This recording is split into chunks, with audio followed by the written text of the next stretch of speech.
All right, so today we're going to be talking about subject-verb agreement, which is kind of building off of the nouns and the verb work we've been doing.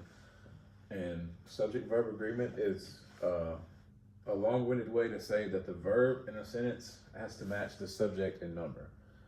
So if you have a singular subject, you've got to have a singular verb. If you have a plural subject, you've got to have a plural verb. And it's one of those things that you've been doing your whole life without thinking about it. Because if you're going to say the dog barks loudly, you've got our singular subject, we've got one dog that's barking loudly. And so we have dog barks. Yeah, because it wouldn't make sense to say the dog bark. It just doesn't make sense. But then we have our plural subject. This time we got those dogs bark softly. So now we got dogs plural, so we're going to have bark. Because again, we wouldn't say dogs barks, it would be dogs bark. And so most of the time you can just say it in your head and see if it sounds right. Like I said, if I said the dog bark loudly, that would be incorrect. That wouldn't sound right. But if you had the dog barks loudly, that would make sense. And so this example right here, I've got a can of red beans sits on the shelf. And so this is one where you kind of got to look at the subject and think about it, because we see our verb right here is going to be sits. And so usually you would think, wherever the verb is, the subject is right beside it. But is beans our subject in this one? Are the beans just sitting loose on the shelf? Or is it a can of red beans? I draw it out.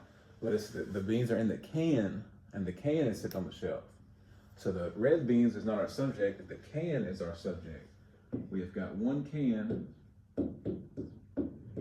and that can sits on the shelf. Because it's singular, it's got to have a singular verb. And so that fits right. And so now what about this one? My friend Whit played the guitar.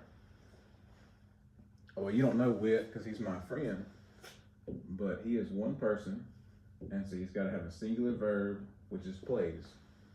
And so now it makes sense, but if we just said, my friend Whit play the guitar, that does not make sense.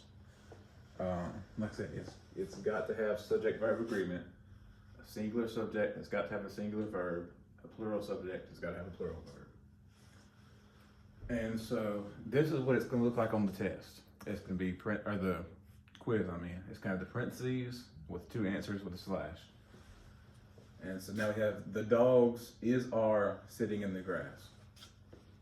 Well, let's look at our subject. We got dogs. Are they plural? We got plural dogs. We've got multiple dogs sitting in this grass. And so it's going to be are. Because are is our plural verb. If it was one dog, we would say is. Because is a singular form. But we've got dogs plural. So we have to have a plural verb, which is are. The dogs are sitting in the grass. And like I said, this is one you can just double check, say it in your head, see if it sounds weird. The dogs is sitting in the grass. Well, that don't quite sound right. But the dogs are sitting in the grass is going to be correct. And it'll be the same thing here. The trees are growing tall. And so would you say the trees is growing tall or the trees are growing tall? Again, we've got a plural subject. We've got to have a plural verb. That's all it is to it. The trees are growing tall.